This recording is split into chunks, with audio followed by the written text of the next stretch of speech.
personne ne veut.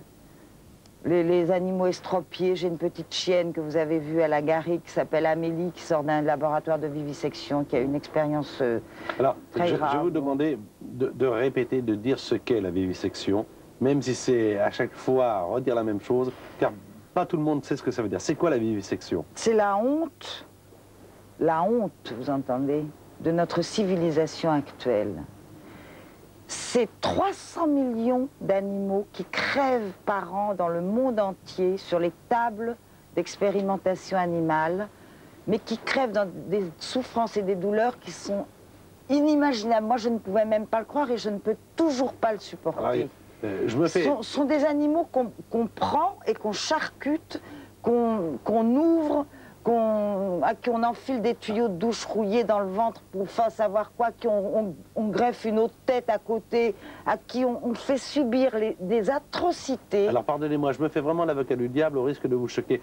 Il y a bien une raison à cela. Alors, les défenseurs de la vivisection, que disent-ils? Bon, les défenseurs de la vivisection, d'abord, ils ne disent rien du tout, parce que d'abord, on ne peut pas rentrer dans ces laboratoires de vivisection. On n'a pas le droit de rentrer. S'ils étaient si fiers d'eux, ils laisseraient quelqu'un rentrer pour voir comment ça se passe.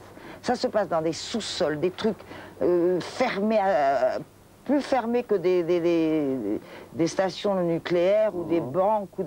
Bon, on n'a pas le droit de rentrer. Ils font des expériences pour trouver des médicaments. Il y a des expériences pour les cosmétiques. On fait souffrir les animaux. Mais c'est abominable pour les cosmétiques. Ça, c'est pas la survie de la population humaine, les cosmétiques. C'est honteux. On leur fait... Ce sont des objets, on les charcute, on les jette dans des poubelles, ils ne sont pas encore morts. Enfin, on a sauvé des animaux, ils ont des électrodes, ils sont considérés... Là encore, les gouvernants et gouvernements ne font rien? Non. Et ce qui m'étonne, c'est que les professeurs, les médecins, les professeurs, les chirurgiens qui recherchent ça, sont faits pour soulager la souffrance humaine. Mais tout se tient. La souffrance humaine est la même que la souffrance animale. Et on ne peut pas, on n'a pas le droit, c'est une éthique que l'être humain devrait s'imposer, de faire souffrir à ce point-là les animaux pour en arriver à faire souffrir l'homme sûrement de la même façon, parce que tout se tient. Avant de clore ce sujet, comment se fait-il que Brigitte Bardot ne soit pas écoutée, ne soit pas entendue?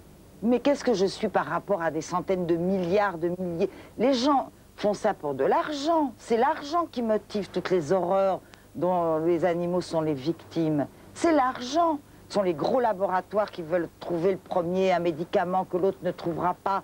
Et ils charcutent. Il y a des fours crématoires qui brûlent des centaines de milliers d'animaux par jour. On fait fabriquer des crématoires, mais on se croirait... On pense à Auschwitz et Dachau, mais c'est pas possible d'utiliser l'animal comme ça. On n'a pas le droit, il faut bien se le dire. C'est impossible de vivre une civilisation qui, soi-disant, est une société en évolution et d'être rétrograde comme ça au point de vue de la souffrance animale. Quand Pasteur cherchait, par exemple, c'était artisanal. Il faisait des recherches dans sa cave ou dans son grenier avec son propre chien pour essayer de trouver un vaccin. Maintenant, c'est une industrie de la mort et de la souffrance. C'est une industrie du pognon. Et c'est de la honte, franchement. Votre maison ressemble